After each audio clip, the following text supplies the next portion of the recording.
Welcome to the live stream of consciousness. The live stream of consciousness is on a quest to unravel the mysteries of existence. Every episode, we ask the fundamental question, what is consciousness? Is consciousness merely a product of our brains, or does it connect us to something greater? Explore the very fabric of our thoughts. Don't miss a moment. Expand your awareness and tap into the boundless potential that resides within you. Welcome to the live stream of consciousness. Yes, welcome to the live stream of consciousness. My name is Michael Zinn, and you are in my happy place, so welcome to it. I'm here every Thursday at 9 p.m. Eastern Time, having a very cool, intriguing conversation for myself and sharing it with you guys. That's my intention, and that's the key word tonight, intention. So welcome. It's July 18th. Wow, it's like we're a month into summer almost. That's pretty cool, and everything is going wonderful. I think summer just hit New York in the last couple of days, being a little bit humid and hot, although my mom, who lives in Arizona, told me it was 114 or something the other day, so I guess I can't complain. But it's a dry heat in Arizona, which is the truth. I've been there, and it's definitely a much different heat. What's up, Jessica Kalushin? Good to see you out there. Ninja Kitty, I see you out there always. It's interesting. I was perusing the library of the live stream of consciousness, the episodes, and it's been about almost 3 years. I can't even believe it. But wow, how many changes I've gone through personally, just looking at it and listening to it. Of course, the intention is always the same, and the idea behind it. But yeah, the person that I am, it's like I've said before, like watching a video of myself years ago. It seems like it's just such a different person, the same fundamentally, but just different in so many ways. And that's what these conversations are about. You know, what life is about, who we are. I love this platform as a way for me to connect with somebody who either I know or I don't know and I want to know, and also allow you guys to be part of the conversation. So that being said, that's how this stuff works. If you share this video out, pretty easy. It's just a click of a button. It will help me grow the community. If you like it, it will help the algorithm recognize that it's liked. If you make a comment, even just a hello or whatever, that will also help me. So simple ask for the community of the live stream of consciousness. But welcome. I appreciate everybody who comes here. And it gets better and better, Ninja Kitty says. Yes, I appreciate that. Very excited tonight for my guest, because it's actually somebody I do know. And, you know, it's not somebody I hang with regularly, but have come across over many years. And those are my physical years now, and maybe even some past life years, who knows. But when I met her, I can remember feeling like I knew her, and I'm like, did I meet her before? And I don't think I ever resolved that question in this life. So it's possible. Anyway, what's up, Quiet Healer? I see you out there. Nice to see you, and welcome. Anyway, so tonight's guest has been a part of the film scene, especially on Long Island, for many, many years, and has a really incredible career in that, and is an integral part of the Long Island International Film Expo and some other things that I want to talk about. I'm excited to hold space, but also is a very spiritual person. And, you know, it never hit me before until today. I was having a conversation with ChatGPT about her, and the name of her film company is Intention Films and Media. Duh. So I realized, you know, we had some other stuff. I just wanted to talk about real quickly something I thought of that was funny, and that is my lower self got the best of me today. I don't know if that's a concept that's even talked about. I know we always talk about our higher self, but today, not today, I guess it was yesterday, in light of the situation in the world around me, politics, which I usually don't get involved with, I just felt this weird sense of entitlement, not for anyone in particular, as you'll see how the story goes, but just for the government in general and the system and the things that are going on without getting too much into it. So I created an image of from Monty Python's History of the World. It's Good to Be the King. Mel Brooks, It's Good to Be the King. And I put Donald Trump's face on it just because it worked and just because of the situation. And man, what a avalanche started on the threads. And it was interesting. It gave me a good chance to look at what I did. And like I said, my lower self got the best of me. I should have known better than to post that. But it gave me a chance to look at both sides arguing back and forth. And what I like to do is usually try to find common ground and not side with one side, maybe the side I believe more in or less or whatever. But it gave me the opportunity to say, hey, look at what's going on here. We got a bigger problem than the Democrats or the Republicans. We've got a problem with how we talk to each other. And let's be accountable for it. I kind of just wanted to hold up a mirror to people who don't usually like having a mirror held up to them. And it seemed to have a good effect in the end, even though it was something from my lower self. Anyway, is that even a thing? The lower self? Do we talk about the lower self? I guess that's this, right? The three-dimensional aspect of myself. Anyway, enough about that. There are some other things I wrote down here. I took some notes about my thoughts beforehand because I knew I always think of some things I want to talk about and I never get to them. But maybe we'll talk about that later because it is way past 9:03, which is when I really usually realize that I'm babbling and I haven't introduced my guest yet. So I told you a little bit about her. We're going to hold a lot of space for her tonight. I'm very excited to welcome to the live stream of consciousness, Miss Debra Markowitz. What's happening, Debra? Michael. How are you doing? Happy to be here. I'm good. Tired, but good. Tired, but good. Yeah, I know you told me usually you heading to bed by this time, but you made a special arrangement for me. Thank you. I do really appreciate you giving me your time. I know you are super busy. My pleasure. Yeah. I used to get up at 3 a.m. to work, so for me, right. Yeah. You're going all day. Yeah. But I know the Long Island International Film Expo just finished up, so you must be exhausted.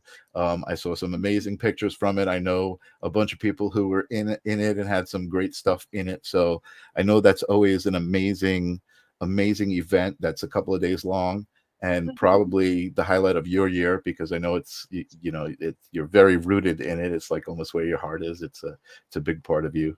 So congratulations on that. And we'll talk more about that. There's so many things I want to talk to you about. I'm so happy that we got to work together recently, and we'll talk about that too. And I think that's actually why we're here at this moment, right? Things happen for a reason. Everything happens for a reason, the way it does. So before we get started on who you are and all of your amazing achievements and all of those things I want to talk about, I want to ask you a question, something that we've never really talked about, in the day-to-day, because we're working together on a film set or whatever the situation is. And that question is, what is consciousness? What are we talking about?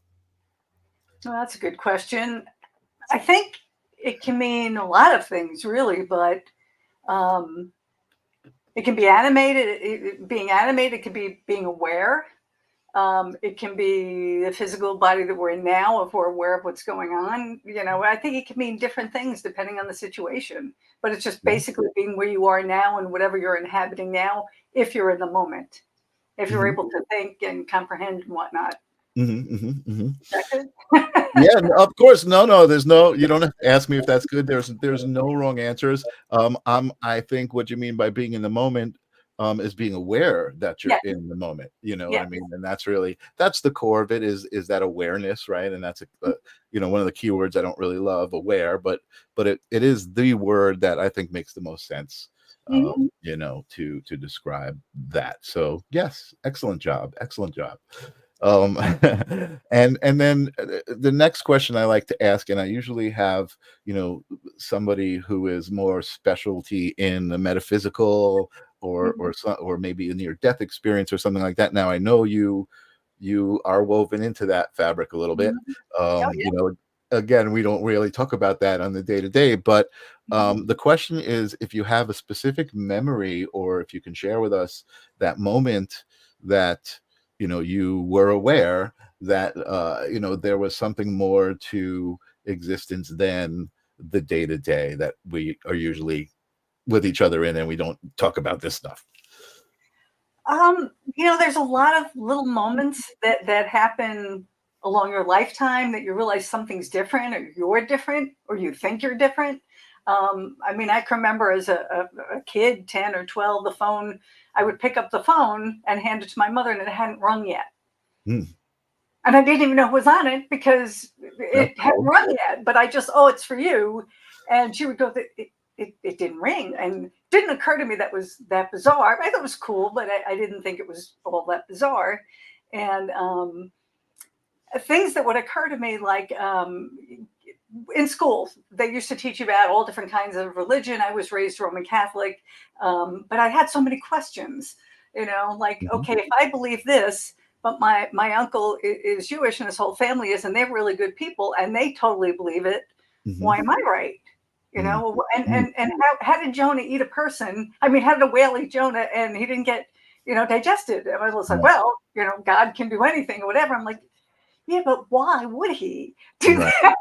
It didn't make sense to me. Right. I like that first realization of if my uncle is Jewish and he's a good person, what's difference? I think that's really important. But I didn't mean to interrupt you, but I really do like that. That's, I think, because is there more than one God? Because why does my friend believe this or that? And then in school they would go over just basically what the religions were, who believed what. And then when I heard about reincarnation, I went, oh, that's real. And I don't know why, but I'm like, that's real. I know that's real. And I don't know how I knew it. There is a time where, yes, you meet somebody, more so as I've gotten older, where I meet somebody, like you said, and it's like, oh, you're one of those people. You're one of those people that's supposed to be in my life.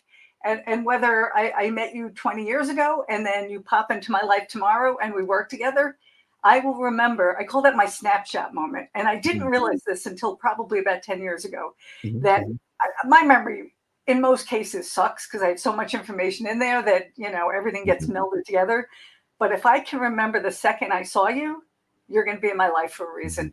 And like I said, it just occurred to me that, like I said, 10 years ago, that the people that I remember, whether they were 7 years old sitting on my couch, whether they were, and then I don't see them for 30 years, whether it's somebody who walked to my office 14 years ago that had been trying to get a meeting with me for 3 years, finally sits down. I'm like, oh, you're one of those people.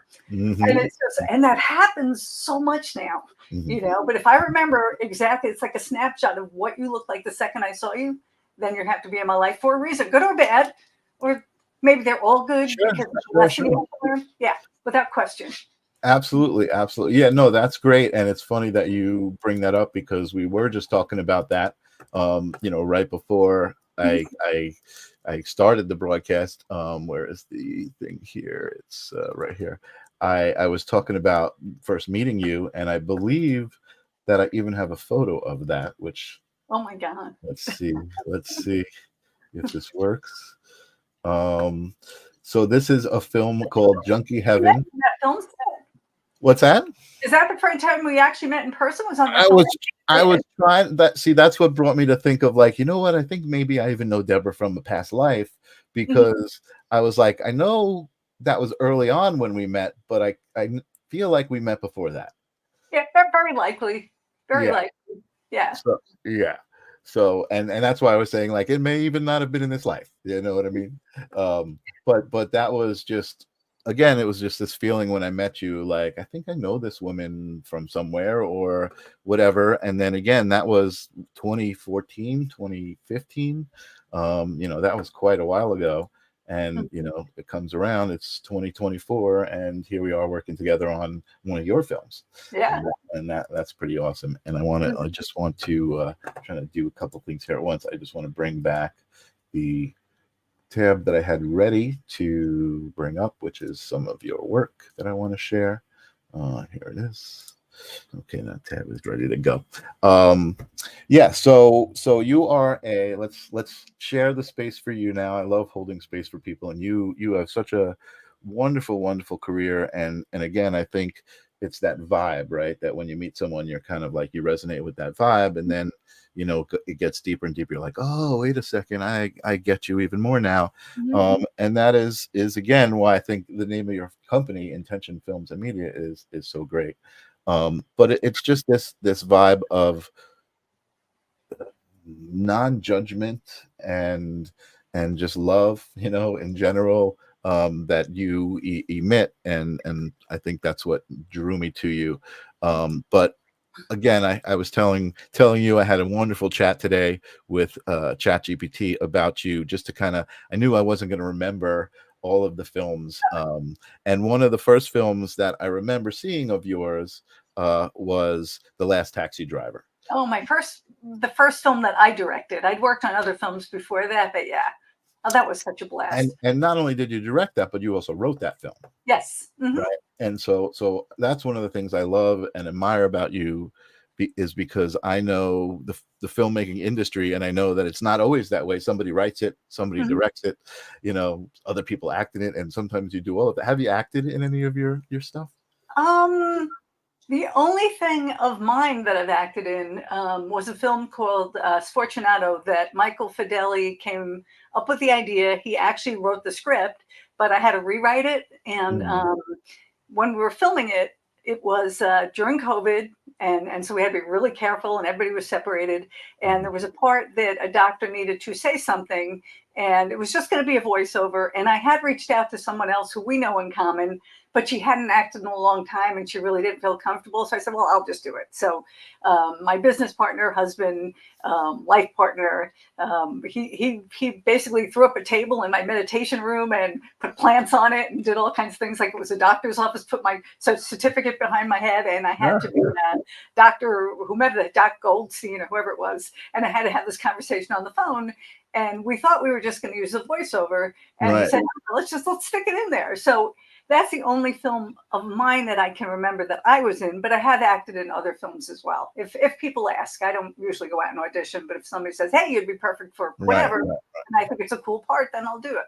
Yeah, that's a cool way to be. I think I'm either the same way, or incidentally, I'll be on a set and they'll be like, hey, we need someone to play a part. And you know, I know we know Fred Carpenter in common. And I was working on set Charlie Mantle, and they needed somebody for a scene. And this is just a funny story. This just made me think of it. It popped into my head because this is the first time I was actually in something like of this magnitude.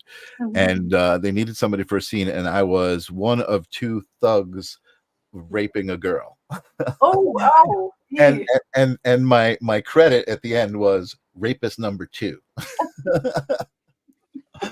and I was like, oh great, I could take a date to the movies and be like, hey, I'm in this movie.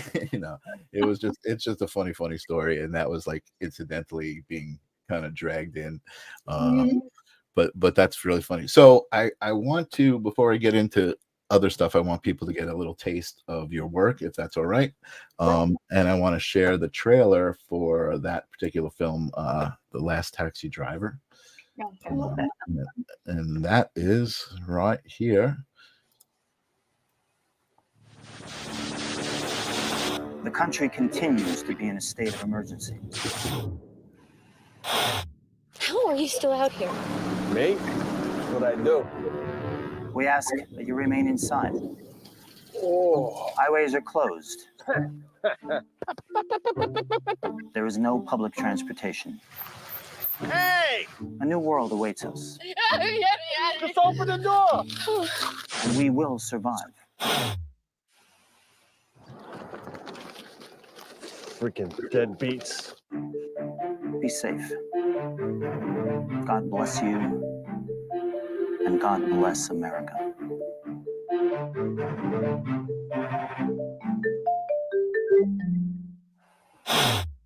Awesome. That was so much fun. I mean, it was crazy, and it was. We were out in the middle of a snowstorm, and we had 3 different. Oh no, it was like 6 different weather fronts in 3 patterns in 3 days, and people getting snowed out trying to get to set. And our FX person came. She had just gotten over the flu, and she was still at it. Everything that probably could have could have gone wrong, went wrong. Our location got snowed out 3 times. And the second time I told John, that's it. We're strong. We're going to get these shovels. We're going to shovel it out. And we get there to see this like half a mile or so we can't shovel this out. Yeah. So we had to come up with every possible variation of things we could do. And at one point, I left everybody in a building for catering and holding. And I just walked out in the snow and I looked up and I went, you want me to make this movie? You're going to have to help me. And that's it. If the movie isn't supposed to be made, then it's not going to be made. And then I went back in and we came up with this film that I thought was going to be scary, and it turned out to be a comedy. And, when you make your first film, you always think it's amazing. So you submit it to all of the biggest film festivals, and you get, out of 30 film festivals, you get a ton of rejections because, of course, you go for top tier. And then I got into the Holly Shorts monthly screening. That's an Academy Award qualifying film festival. Oh, So, wow. oh, wow, okay. And then I got into a lot of others, but that was the first time that happened because first time I submitted films. But it was an amazing experience. I love Bobby Classy, my taxi driver. In fact, I just worked with him on Waitlist a few months ago. Nice. He's always awesome. I adore that man. Nice. And that must have been exciting for your first film to work with an actual well-known actor like that. That's awesome. Yeah, I'd already cast him a couple of times in other movies, and he had come to the film festival, so I kind of knew him, and he took a chance on me, and he said it's one of his favorite pieces. He had so It much looks like he was having fun. Yeah, for sure. For sure. I just want to address Janice, the quiet healer, who, when you were talking about recognizing somebody from a past life, or you're one of those people, she says very true. She's had that experience, and those are amazing experiences. It really is. It is amazing. I've been watching some new podcasts. This is one of the things I wrote down that I wanted to talk about. I've been watching. I don't know if you know who Alex Ferrari is and Next Level Soul. I didn't know he had that podcast, but he's a filmmaker. He's had in the festival in the very beginning. Yeah, he was a filmmaker, and he moved over to this podcast, which is, if you haven't seen it and you like this kind of stuff that we're talking about, he has some brilliant guests, and he's such an amazing interviewer and just has amazing conversations. It's an inspiration, even before I didn't do this show. I didn't know of him when I started doing the show, but as I was doing the show, I started seeing more and more people doing this kind of thing, having conversations like this. And he's just amazing and has brought it to another level. And then there's another one called Love Covered LIIFE, a girl named Melissa Denise. And also somebody who, had a spiritual life. I think she had remembered in the womb kind of thing, some pre-birth memories, and just went through a life trying to unwrap that and figure it out, and now has that, and the same thing, has these amazing guests on, and it's just so cool to be actually seeing people doing what I'm doing, and being really successful at it, because I'm like, oh, this is fun. I like this kind of thing. And gives me a chance to introduce the world to people like you. Yeah, I have. One of my plans is by August to hopefully start my podcast, which is The Best of Intentions, the podcast of films and media, and it's movies, magic, medicine, and more. And by medicine, I mean natural medicine, because anything can be your medicine. Your talk show can be your medicine if you help people. It can be healing herbs. It can be your music. It can be movies. So I couldn't come up with one theme. So it had to be everything. And we did start it like about a year ago. And then my computer died. So I took my husband's computer because it was newer than mine. That computer died. It's like, oh, stop. So I figured, you know what? I'm not supposed to start yet. So there you go. So hopefully by end of August, I have I think, filming jobs to do before end of August. And then I'll probably start it right after that. Nice. And that's great, because you have a lot of material over the years and stories, I'm sure, to talk about and experiences, which is great. That's awesome. And so let's go back. Let's talk about Debra, and how did you first get involved? Because how long have you been working on the Long Island International Film Expo? Well, we just finished our 27th year. 27 So years. yeah, so 2025 will be 28 years for us. Amazing. Yeah, and before that, I ran the Nassau County Film Commission, which I've been doing since I think 1988. And I left after I was there about 33 years. And the reason that LIIFE came about, the Long Island International Film Expo, is that we were approached by a couple of people from the Suffolk County Film and TV Foundation, which then they changed the name to the Long Island Film and TV Foundation. And they said, hey, we got films. We have everything. All we need is a venue. They introduced me to Ann and Henry Stamfel, who own the Belmont Movies. And they said, we're going to use that theater. And don't worry, we have all the films. All you have to do is put your name on it. So I met with the Nassau County Film Commission, and Alan Fortunoff, who was our chairperson, basically said, hey, win-win, we got nothing to lose. Until 4 weeks before, when the person who said they had all the movies didn't give us any movies. And now I had promised the county executive we were going to have this big film festival. And none of these other film festivals existed before, except for us in the Hamptons. And so I had to put together a film festival. And luckily, because I had been running the Nassau County Film Office, at the time, there were all these huge post houses, and they still exist, but not the ones that existed then. And I would contact them and say, what do you have? I need films. And they gave me literally films, 35 millimeter, 16 millimeter. We had a couple of not great films, but for the most part, some really excellent films. And we took 40 films. We showed each one twice. And I remember coming to the theater one night, and there was a line of people. I'm like, what? And so it was actually pretty successful, and we've just built on it since then. That's amazing. That's such a great story. Wow. Thank you for sharing that. Do you have, I'm wondering if you have documentation of those films or what that was like, the very first one? I think that probably on the website, longislandfilm.com, anything that we could find, I'm pretty sure we scanned in and have it uploaded to it. But yeah, we remember, oh my goodness, so many things. Yeah, I would look back and see the schedule. I probably remember those films better than I remember these films. I worked so hard to get them. But yeah, we had everything. That's amazing. And what a success story to be here telling me, yeah, you're in your 27th year. That's just such a great success story and testament to you, I think, and what you're doing. I mean, and your chosen field, filmmaking is really, it's so great to, I mean, I'm not nearly immersed in it as you are, but even when I get to dip my toes in, it's such a great field. And I always tell everybody, like, that's my favorite place to be, is on an independent movie set, because every single person there is there because they want to be there, like 100%. Nobody's getting paid enough to be there, you know what I mean, what they're actually worth. Sometimes they are. That's not true.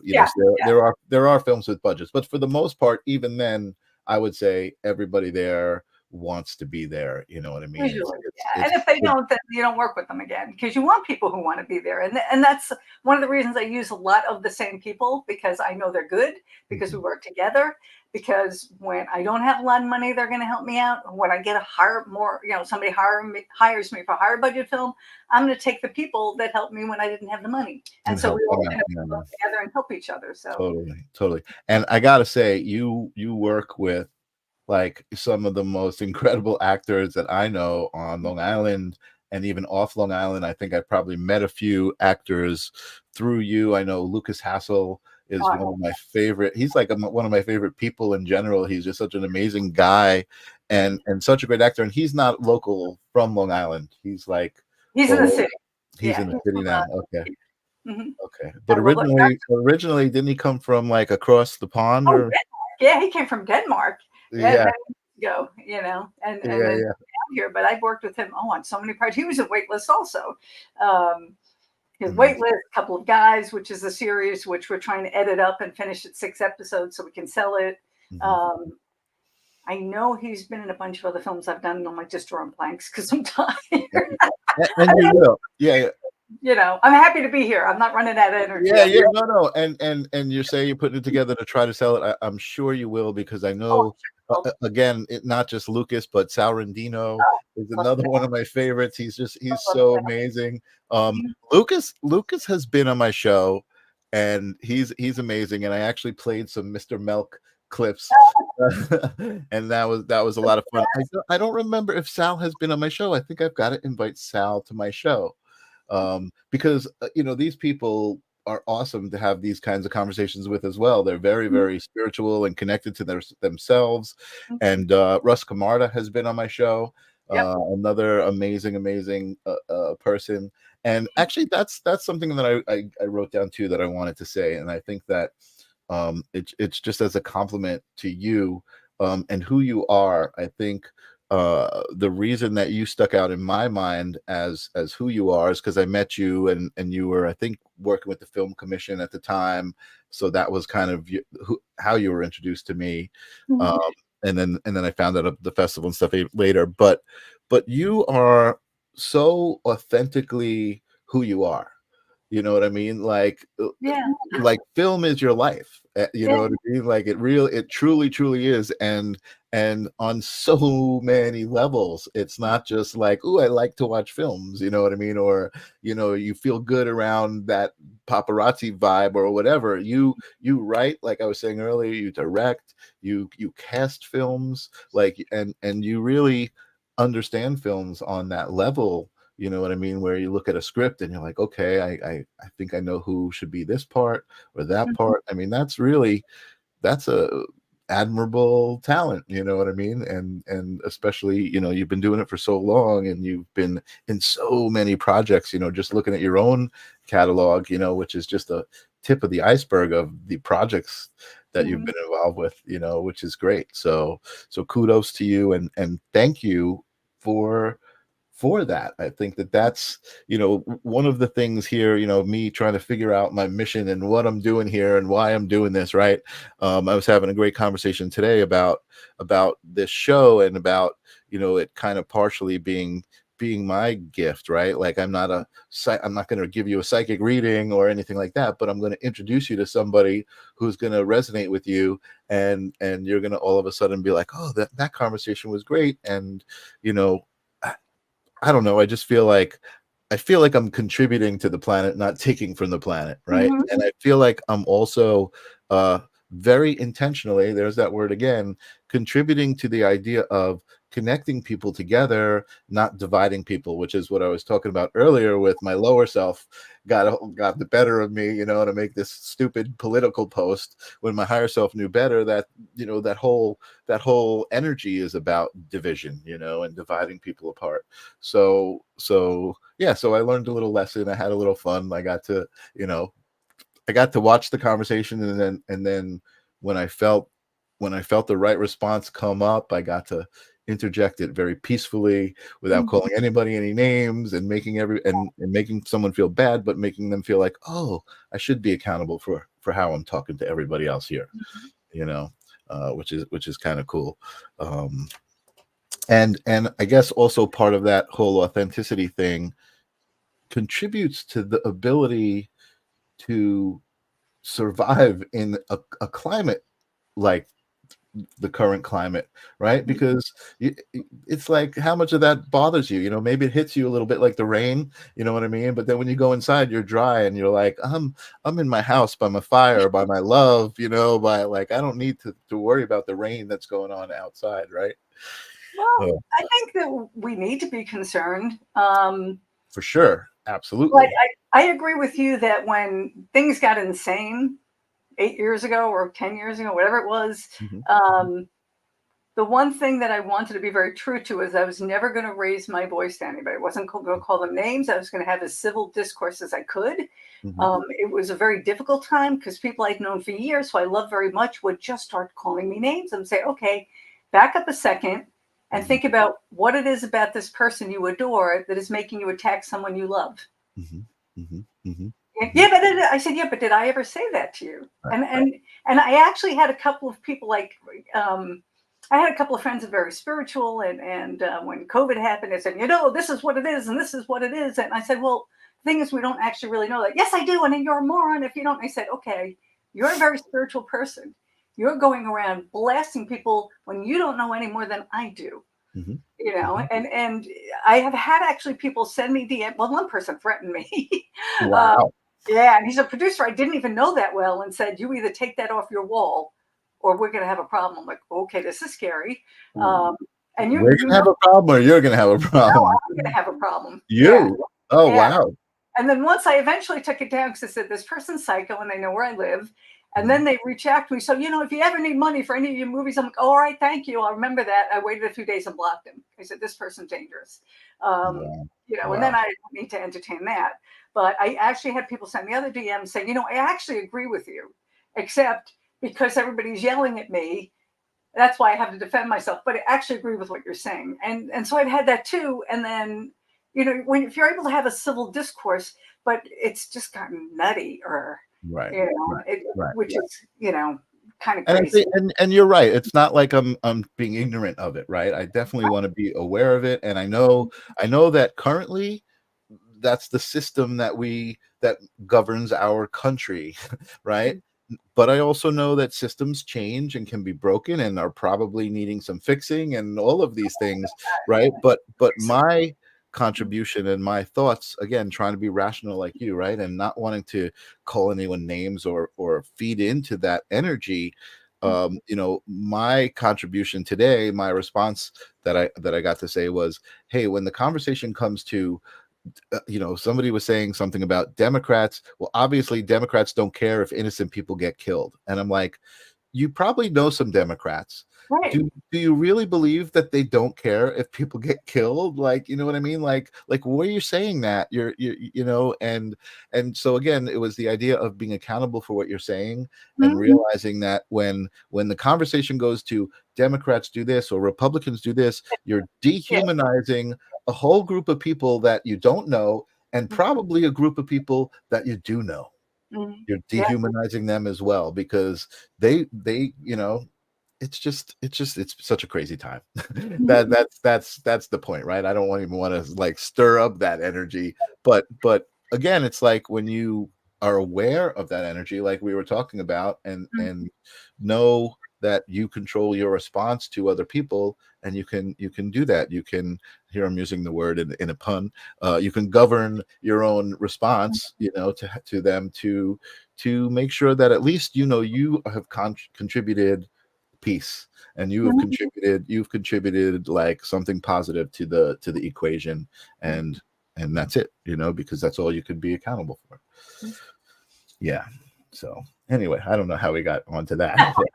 Because it's what's floating around in the ether. It is. And actually, I saw another conversation today that was like, that talked about the current state of the world as a reflection of what's going on inside. Now, that doesn't mean inside of me, but that means inside in general. Like, it's a reflection of the world. And if that's the case, then I can only contribute what's coming from me and make that good. So that reflection becomes brighter and brighter and brighter. And that's kind of what I don't love all of the buzzwords in the spiritual community, raising the vibration and all of that stuff. It's great. It's great. I mean, I love it because it's an amazing concept, and it is what I want to do. But I don't, I like to just be it and not like talk about it. Yeah. So my audience is being a little bit quiet. I'm kind of surprised. I don't know if anybody is like not interested in this amazing woman that I'm talking to and have the opportunity to talk to. So we talked about how Long Island International Film Expo started. You've been doing it for 27 years.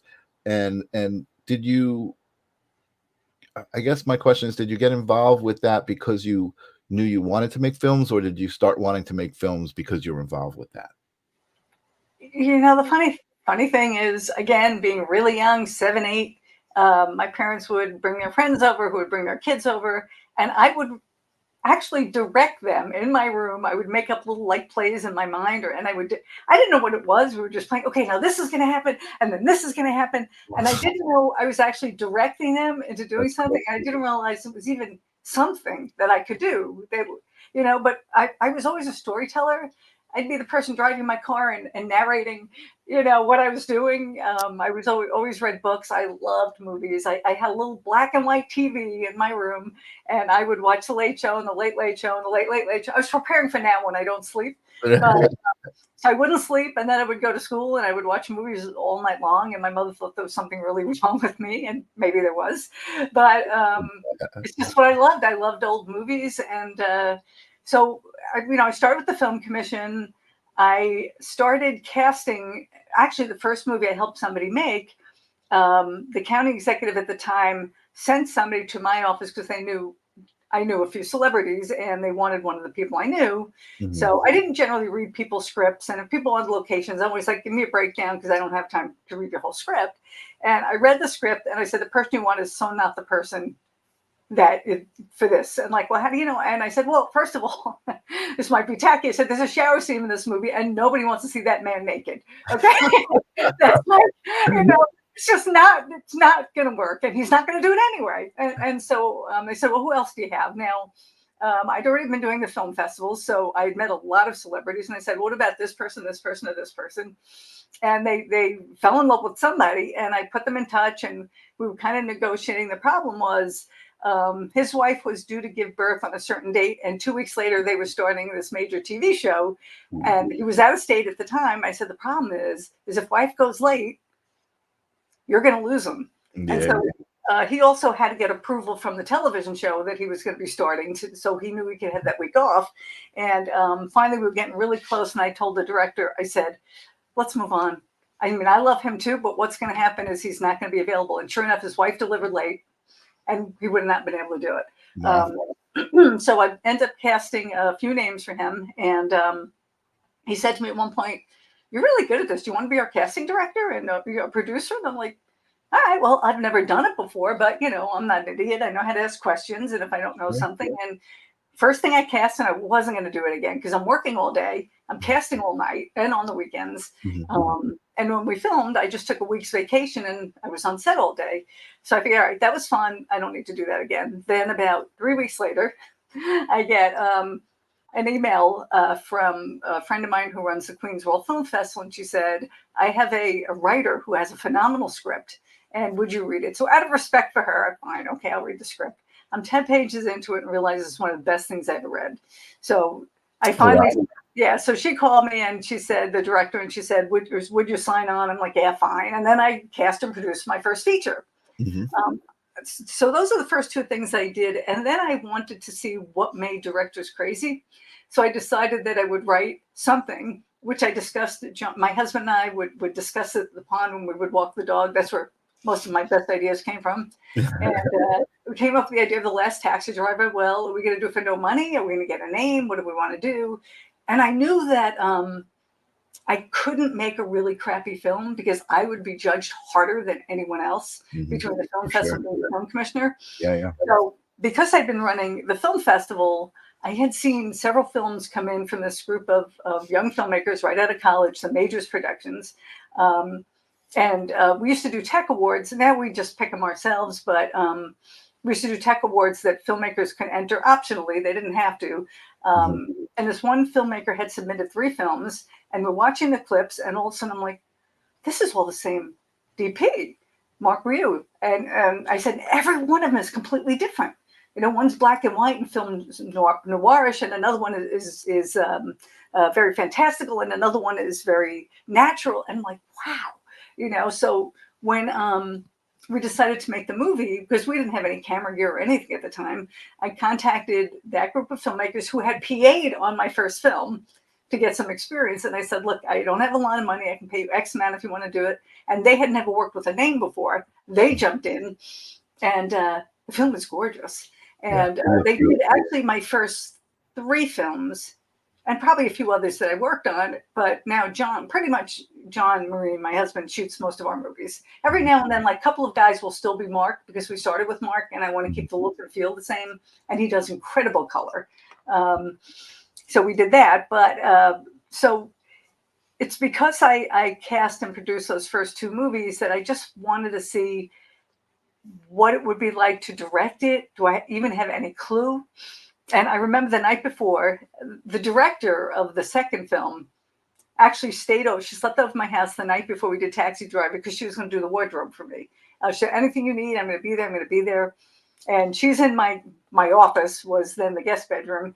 And I'm in my bed, can't sleep. And I'm texting her going, it's 3 a.m. If I can't do this, will you step in?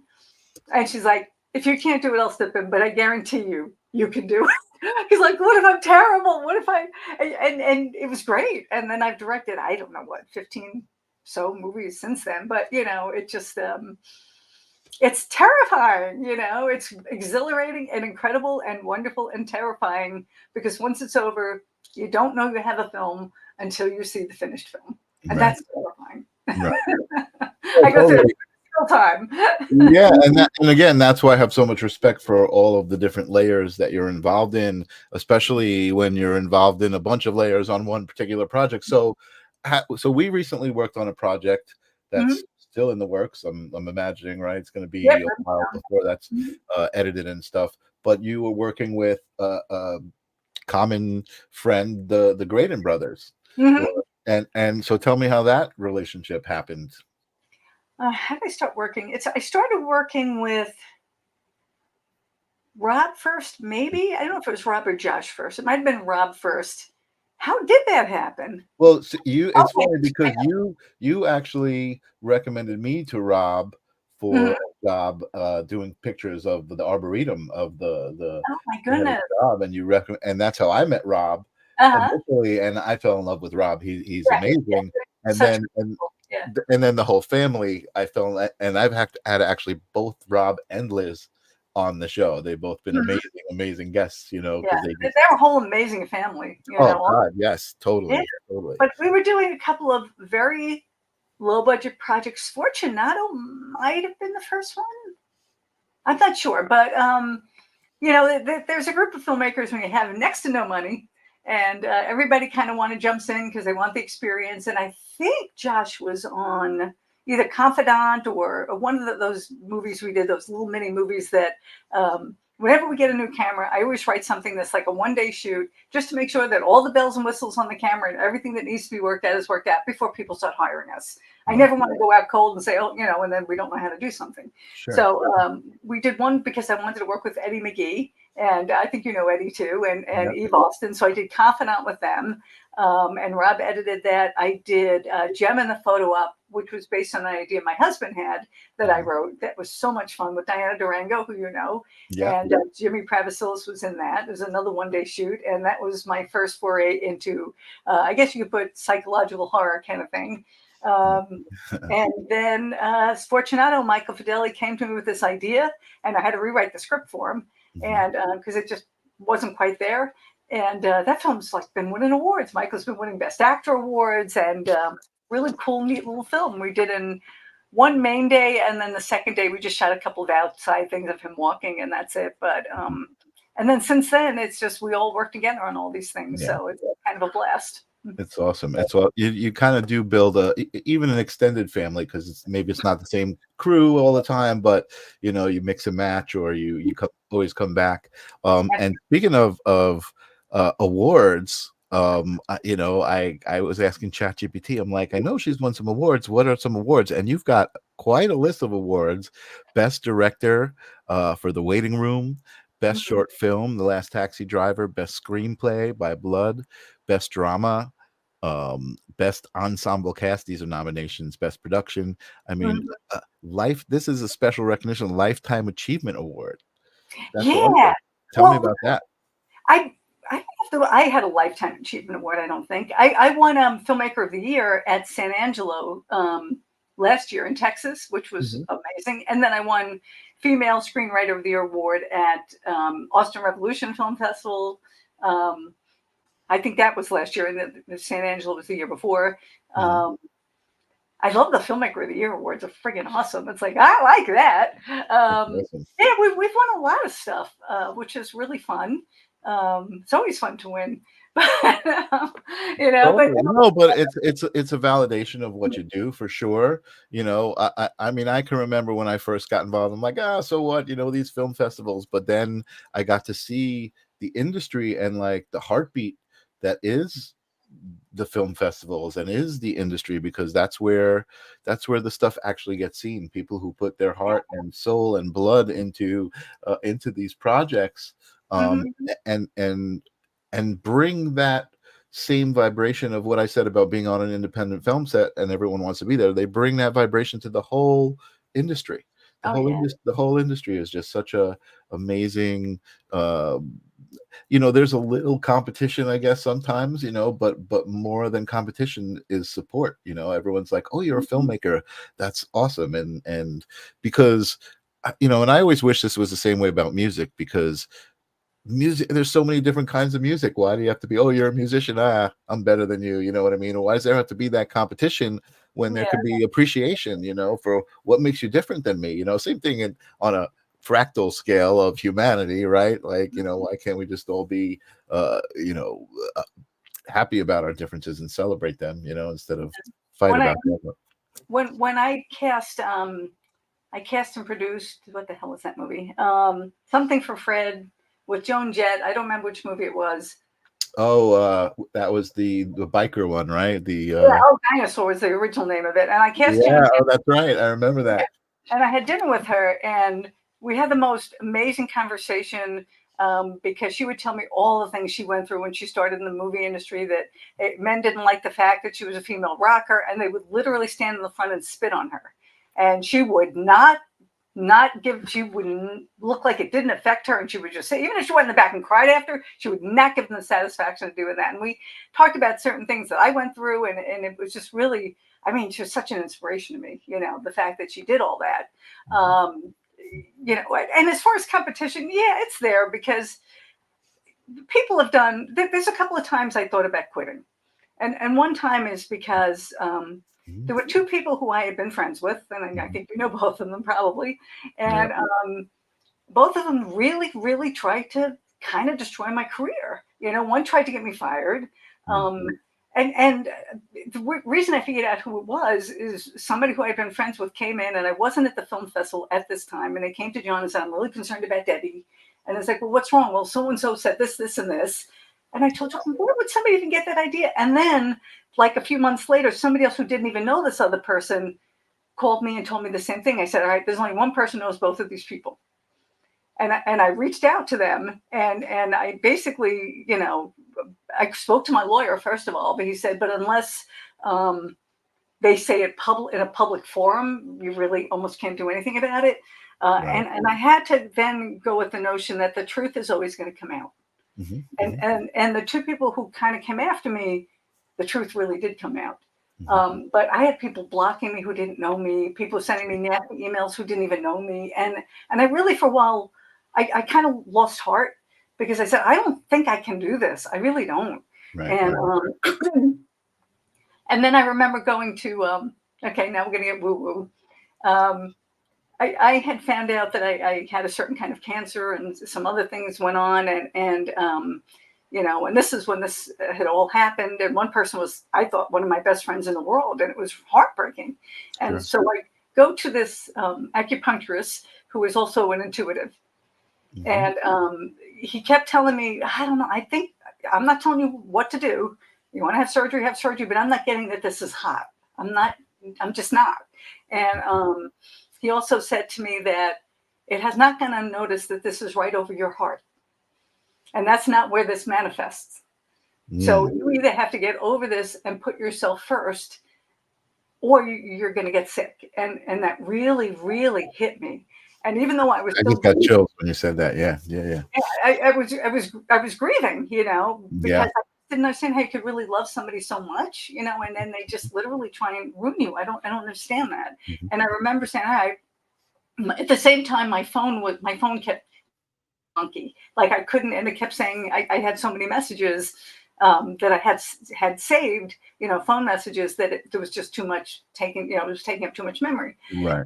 So I was going through getting rid of it, and I realized I had like 3 years worth of texts from this one person who I've been very close to. I said, all right, this is what I'm going to do. I'm a Reiki master also, as you know. So I was doing Reiki and this and that, and I walked to the top of Merrick Mountain at sunrise, and I basically just did a whole prayer and this and that, and I deleted it out. And then I deleted it. I got chills too. I see you saying, I got chills too. I could just feel it all lift. And then I was able to heal, and then I would start getting people that this person burned after me, and they would say, hey, I'm really sorry I blocked you way back when, but now I know what this person is and he did this to me. I didn't even know they blocked me because I didn't know these people, you know. Right. But apparently he'd been saying terrible things about me. And then the other person, I wrote her a very long letter, and I said, look, I'm really not sure what your problem with me is, but basically what she was saying is that I was running my film office out of my day office, which I wasn't, you know, but you know, she was going, they were trying to get me to lose my job. I would have lost my job, my pension, my, like everything, my benefits, and I had a daughter. And so I wrote all this stuff, and I said, not sure why you would say that, but I know it has to be you. And the person usually lied, but this time she didn't. What she said was, oh, I'm sorry, I thought you were. And I said, do you think you could have asked me? You know, instead of doing all that. And it's peaceful now. I'm really not interested in being anywhere near these people, but Right. level of peace of you're over there and I'm over here doing what I'm doing. And I realized another thing. If I could have left, I would have, but I'm a storyteller. And I can't not do that in whatever way I do it. And then the other time I lost, when you're talking about competition, when I write something or if I make a movie and I have the screenplay, I will go to probably 4 or 5 people who are incredibly talented writers and directors, and I know they'll be honest with me. Mm-hmm. So one of them, I just remember thinking to myself, I'm just never going to be as good a writer as this person. Why am I even doing this? It doesn't make any sense. And I didn't write for a few months because I was just like, why am I even bothered? I'm never going to be very good. And then I just kind of had an awakening one day and said, yeah, but he's never going to write what I write, and he's never going to write with my heart. And so if I've been given this gift because this is what I'm supposed to do. Mm-hmm. And I had to remember, it doesn't matter. You can have all these great minds. We just had all these directors and successful screenwriters at LIIFE this year. And they're talking about how there's these very famous filmmakers. They don't like their work at all. I'm like, well, I'm in the same boat as them then. I'm going to take that as a compliment. But you know, I really had to realize that, but I'm not supposed to do what they do because they can't do what I do. You know, you can always improve and you always want to get better, but we all have what we do, and they have an audience for their stuff and I have an audience for my stuff. Yeah. Totally. Yeah. And I apologize if, you know, when I brought up that picture of us first meeting, that brought back any bad memories. Don't worry about it. Yeah, but you know, and I know, you know, that was something I did want to mention. Like, I know you've had some experiences because you are such a loving person, and you give a lot of people chances on films, and there's a lot of stuff that you give, and unfortunately it's a macrocosm of the world, is that in every little industry there's going to be people who are not integrity, right? That's an important word, integrity. And not everybody understands or has or displays integrity. And, you know, as we know, you know, we can't do anything about what someone else does other than not really spend the time around them if we know that that's how they are, you know, and that's it. And so, you know, I appreciate that. So interestingly enough, Tim is a listener of this show from day one. So he's been listening for day one, and he was saying some sad stuff. I didn't want to put it in the chat, but he came late to the show. That he just received the ashes of his daughter who had passed. She was 34 or in her 30s. But he just said, you're talking about Joan Jett, and he just said, Joan Jett actually held my daughter for a while when she was 6 months old, when I was working the stage crew at the Bloomsburg Fair back in 1990. Wow. So, you know, I don't know, like, it's meant to be, you know, all of these things that they say. So Tim, there you go. Thanks. You showed up late, but you still heard that. And much love to you, my friend. He knows how much I love him, and how much love he brings to the show. So that's really interesting. So I know it's getting a little bit late, but I do want to also talk about. Great time. Oh, awesome. Good. I know that you had said to your audience, you said, hey, I'm going to be on the show tonight, and it's not just going to be about me and my film. So let's just talk about a little bit about your connection with spirituality. You said you're a Reiki master. Yeah. Yep. And so give us the whole scoop. Are you intuitive? Do you have any other gifts that you explore? I mean, I know not publicly necessarily, you're not out there doing that, but I do know that you're connected to that stuff. Is there anything, whatever you want to talk about? You don't have to. Yeah, have a lot of control over my gifts. So it's not like I can say I'm a professional, this or that, or whatever, because I don't know when they're going to come through. Oh, I can tell you something really freaky. And it's going to make me sound like a moo, but it just happens to be the truth. Whenever I write a screenplay, it turns out to be either somebody that I've cast, but I don't know it about them yet, or somebody who I've yet to know, or somebody I meet 5 years later. And I always wonder what this one is about or what I'm uncovering. And okay, where do we even start? Okay, even say like By Blood. When I wrote By Blood, which was really a really great screenplay, that won at a really hard to win film festival. But for some, oh my God, there's so much. I don't have to get too crazy because I could just be talking. Maybe we should have started with all of that stuff and just forgot about the film stuff. But I really wanted to honor you, man, Debbie. Again, going through your stuff and remembering the stuff that I had been a part of or had crossed my path, I was just like, I love this woman. She's amazing. And I mean, that's always been the sentiment between you and I. We definitely both respect each other and all of that. But I was just so excited that you said yes and we were going to be doing this. So I should tell you about my somebody hired me to write a screenplay. This is an example of this wackiness, but somebody hired me to write a screenplay, and it was about his father, who was a Satan worshiper. And when he first told me about it, because I know how I write, and I pretty much channel stuff from wherever the heck it no. And I was really nervous about it because I didn't want to do it, but I kind of knew that you can't not do something because of fear. Right. Because there is something out there. That's how it gets you. Right. I went to an intuitive energy person, and he said to me, well, he goes, I agree with you. He said, but don't write this how you usually write it. And I said, well, how do you know how I usually write? He goes, how do you write? I said, well, I kind of channel. So you cannot let that in. You cannot let that in. All right, okay, I got to do it. I'll figure it out. And I go to the guy who hired me. I went to his mansion, and where he lived with his mother had one wing, and he had the other wing. And I'm talking to the mother, and she goes, do you feel anything? I said, I don't feel anything here. And she's telling me how terrible her life is. And it was all because of this man that she had married. And she's going on and just about how bad her life is. And I'm looking at her. And at the end, I said, are you happy about anything? And she's like, well, what do you mean? I said, even thankful the cup of coffee you had. I mean, look at this house you live in. You could have been married to this man and be living in your car. If you're even lucky enough to have a car, is it anything you're grateful for? And it just looked at her, and she just looked at me like it hadn't occurred to her that maybe a lot of her problems are because of how she thinks. Mm-hmm. The son, so she's there kind of dumbfounded that I actually said this to her, and the son grabs me by the hand and goes, come here. So I'm following him through the house to his wing, and I go in his bedroom and whoa, chills. I said, he's in here. Because I'm not that intuitive, but I could feel him. He goes, yeah. He said, I've been smelling him all week, his cologne.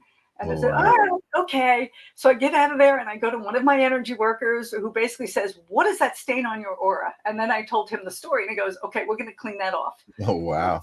I know. So, okay, this is freaky. So now I already have a couple of jobs before I can get to the script. And what the guy who hired me did was he hands me 8 scenes that he'd handwritten, and I had to make up the rest of the feature film. I said, so how I work is I'm not going to work with you. I'm going to take this and I'm going to write something about it. I said, and before you change anything, I want you to look into it and see if any of it's true. Mm-hmm. And so I wrote this whole scene, this whole movie, which actually was kind of compelling. And but before I got to it, I used to have a printer on top of my computer, and I had it stacked up there, and the notes he gave me. And I'm working on other projects, and I remember. I'm talking to my husband. He came in and he put his chair by my desk, and we're talking about one of our projects. And the notes fell right in front of me, and I went, oh, and nothing's on. The printer's not on. Nothing's on. I'm like, okay. I think somebody's getting a little impatient. Okay. I put it back, and John's looking at me. I'm like, so when I'm getting ready for bed that night, I look in the mirror. I'm like, is that you? And I got chills. I'm like, okay. Deal here. This is going to take me another month or 2, and I'm going to do it, but you've got to stay away from me. If the minute you come near me, I won't do it. So now, I'm getting ready to write it, and I'm getting ready for work one morning, and I'm putting on my makeup, and I just got a chill again. I said, so why do you want me to? I know you want me to write this, but why do you want me to write this so badly? And then I got a chill. I said, oh, he wants me to set him free. And I wasn't sure what that meant, but I realized that he wanted his son to know that not everything bad that happened to him was because of him. And so I wrote the whole thing out. And again, every time I would feel like this energy next to us, I'm shutting off the computer now. I'm not going to write until you go away. You can give me information. Come in, you can't do this. Wow. So I wrote the screenplay, and he got back to me and he said, I found out that this, and this were true. Wow. And he said, I didn't know that. And I said, he wanted you to know that. And then, it's a shame. It was a pretty good piece, but then he decided to just add a whole bunch of gratuitous stuff that I just, I said, you can take my name off it, because now it's not what I wrote anymore, but you have your thing, you paid me for it. But you did what you were supposed to do. You gave him the messages he was supposed to get. Yeah. Wow, what an amazing experience, Debra. Holy crap. yeah, that was very, very clear what I was writing about it, and why I wanted to write it is to let something free. And there's a whole huge story that I'm going to put in a book one day about how I found out what it is I'm supposed to be doing. Oh, okay. I'm going to tell you anyway. You got it? Yeah, man. Let's go. Do it. This is great. Okay, I'm trying to think of how to do this the shortest way possible. Okay. So how did some of it I can't tell. It's not my story to tell, but let's just say Jana said that was intense. Somebody was seeing spirits. They didn't believe in it, but they were seeing them. And somebody had a message for me. And I said, well, find out what the message is. They said, well, they won't tell me until I ask the right questions. I said, so ask all the questions. And what it came down to is the reason that I wasn't seeing this and that person was seeing it. The question is, why won't you tell Debbie? And they said, because she won't see us. I said, all right, what the hell does that mean? I don't know what the hell that means. So we're shooting by blood. And I take the actress back to her hotel and do whatever I got to do. And all of a sudden was talking to this person, and I said, well, what the hell am I supposed to do? Why am I writing these stories? How am I writing these stories? What am I supposed to do with these stories? And they said, the stories is what sets them free. I said, what does that even mean? But then I spoke to somebody involved with the movie, and apparently some things that happened in By Blood happened to her grandmother. But it was a family secret that nobody ever told anybody. And she wanted it to be known, and for some reason it came through me. Wow. Which is nuts, but that's awesome. So then you go to my energy, one of my energy people, and I told him the story, and he's like, yeah. I was like, so you knew this? He goes, yeah, I knew this. I said, were you going to tell me? He goes, no, you could find it out yourself. I said, well, what am I supposed to do? He goes, you're supposed to send them into the light. I said, and how do I do that? He goes, you go to the light. I'm like, oh, you're such an asshole. But he goes, that is for you to find out. And it's not for me to tell you, it's you to find out. And then I just really got such a knowing that that's exactly what I'm doing. Wow. And I don't know it when I'm doing it. I do get chills. If I ask a question, I'll sometimes get chills. Most times I don't know it until... Holy moly. 5 years. Kieran, you know my friend Kieran Sheehan? You know Kieran, the Phantom of the Opera. He was in the Joan Jett movie. Yeah. And I did a couple of movies with him.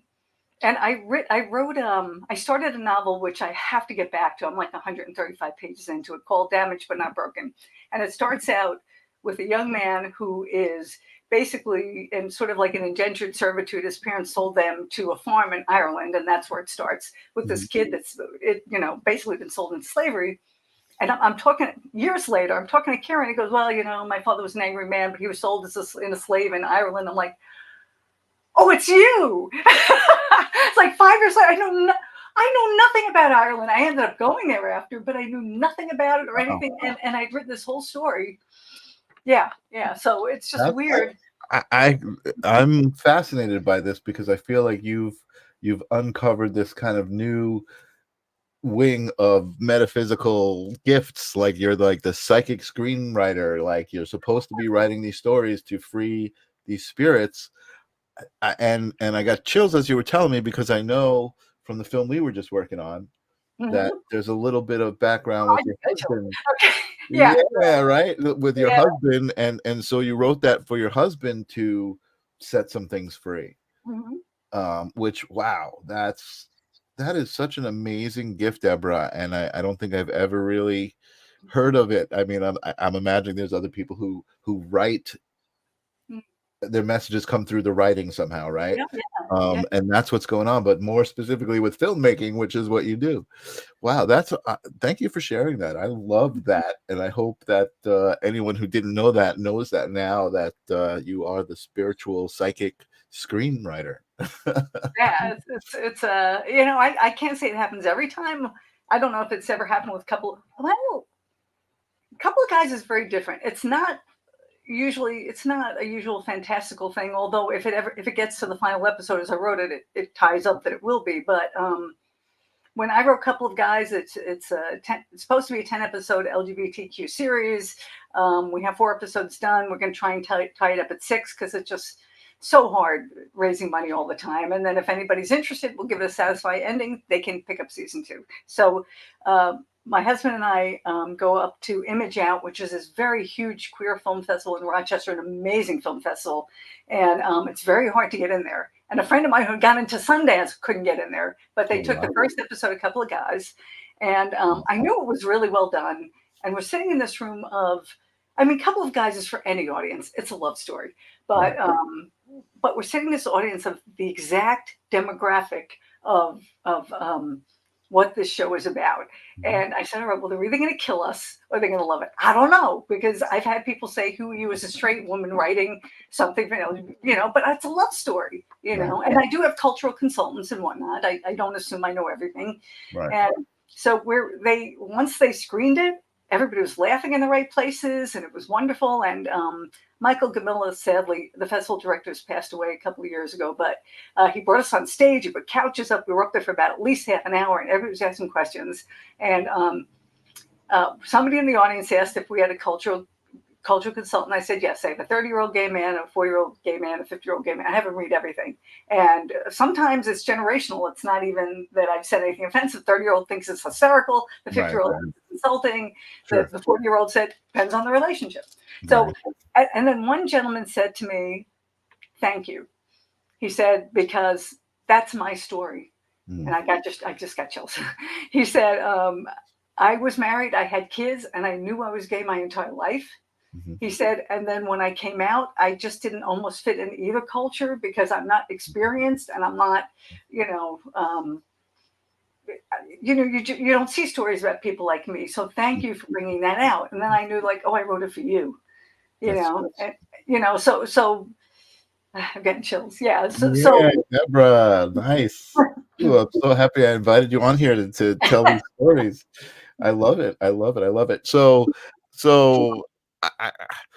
I don't want to wrap it up. I'm having a lot of fun, but I know my audience likes to go to bed too. But my question for you is, before I ask you to give your little words of advice to my audience, my question for you is, does this all culminate in a screenplay about a screenwriter who has psychic messages for other people and saves the world somehow by giving the right psychic message to some high up politician? I keep for probably at least 10 years now, I keep having people come through to me saying, you tell other people's stories, you need to tell your own. I can't even tell you the amount of people who did that. I did ayahuasca a few times, and people coming over giving me pieces of paper in the morning, and they all got that message but I don't know what story it is I'm supposed to tell. I don't know if it's supposed to be fictional. You got some other stories to tell first. That's what that means. Exactly. Is it fictionalized? Is it really true? If so, I don't know what the ending is. So how do I do that? Rob Green, we were talking about something because you need to write your own story. This constantly happens to me, but I just don't know. I started and I'm like, I don't think this is it. But I think you're right. I think there's other things I have to write first. But there's a lot. Don't write it until you're ready to be set free. Yeah, because there's so much besides this that would all feed into this. Just sounds really crazy, as if this didn't already. Yeah. but whatever it needs to be from how I found out about what I'm supposed to do, and that changed my life. when I realized I was doing Reiki, and I kind of had this little spiritual practice ritual that I do, and I just felt it in my heart, like something, this is what you're supposed to do. And I felt that it shouldn't have just been that, but I feel like that gave me worth and value where I never got it before. Because I realized that the divine is in all of us. We're all of the divine, all of us, every single one of us. You know, that person that drives you nuts, anything, it's all in all of it. And the minute I really felt that, then it's like everything else is going to be okay because I'm doing what I'm supposed to be doing. And it's, I'm glad I reminded myself because I forget that every now and then. But yeah, I'm doing what I was put here to do. In fact, I probably, tattoos hurt, man. That's why I don't want to get any more. But I kind of wanted to put that one from Joan of Arc. I'm not afraid I was born to do this, you know, or put it, you know, something like that, because I really was. And no matter what else I do in this world, I don't have to always direct, of course, though I love to, but I'm here to write the stories in whatever medium, whether it's a novel or a novella or a screenplay, or write it for somebody else or write it for my own, or that's what I'm here to do. So that's awesome. That kind of made all the difference in my life. You know? Sure. Well, that's definitely why I feel like I said, like, we're connected. I feel like that whole vibration of knowing, like, I've been telling people, you know, even my family, like, wow, as I get older, I'm more and more sure of who I am, you know, and you know, and more, not even more sure, just more happy about it, you know, more grateful for it. A lot of times, especially these days, right, watching other people interact with each other, I'm like, man, I'm so grateful I'm not that guy. Well, yeah, there's that. Yeah, I mean, actually, we're going to ask for advice, and I'm jumping the gun. When people ask me what's the first thing about filmmaking, what's the first thing they should know, and this applies to everything in the world, and that's have integrity. Have it. I mean, be honest. You have to be honest, because if you, in the industry, if you're on my set and you lie to me, and it's clear that it's a lie, then I don't work with you again. I can't be around that. And then sometimes people can make a mistake and they can apologize or whatever. But if that's somebody who I notice the tails come, then you have to go away, you know, and go do that somewhere else, because I can't be around that. And I try to stress, I mentor a few young actors and a filmmaker. And one of them, I was very clear. And they said, what do you think the most important thing is? I said, you got to be honest. I have to know when I'm talking to you, you're telling me the truth. Because if you're not, then I'm not the person for you to work with, you know. And that's, if you make a mistake, we all make mistakes.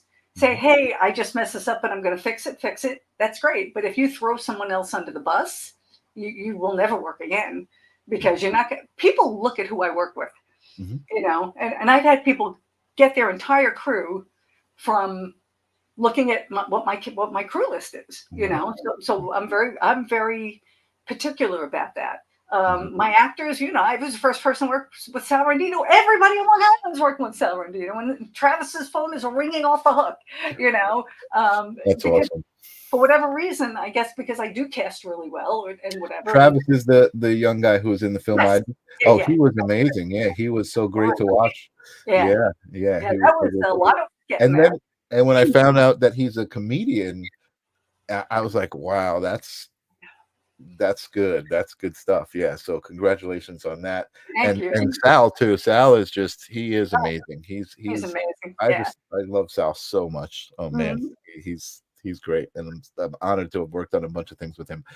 Tim, I just want to address Tim. That's interesting. Part of my family comes through an indentured servant who rose to prominence in upstate New York.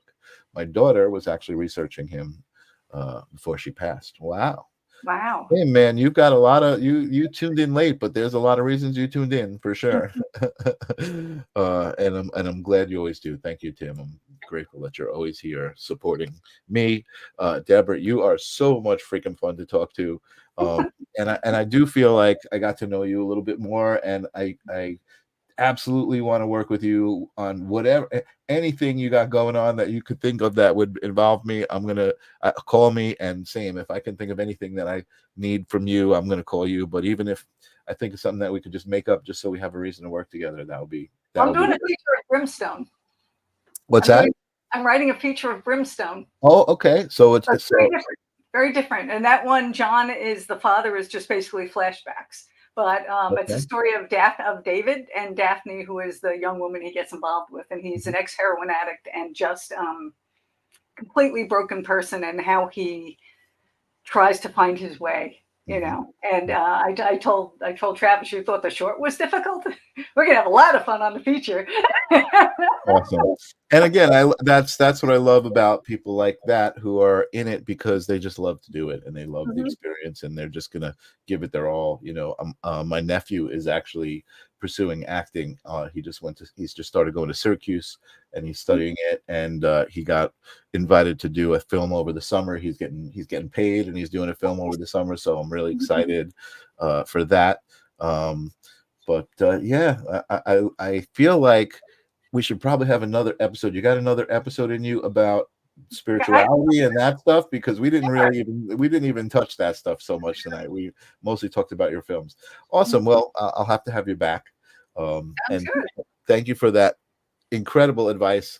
Integrity is one of there's like 4 or 5 keywords. Integrity is definitely one of them. Gratitude is one of them, you know, so it's definitely great advice. Tim says, one of my film scripts, I feel like I've been getting some help, although I'm not a medium by any means. Oh, so Tim is starting to realize maybe that's why he needed to hear this.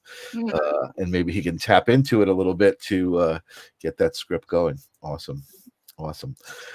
Deb, I'm going to put you in the green room. Don't go away. I know you want to go to bed, but I want to talk to you after this, and I'm going to say goodbye. But thank you so much for being here and spending an hour and plus with us and telling us some great inside secrets.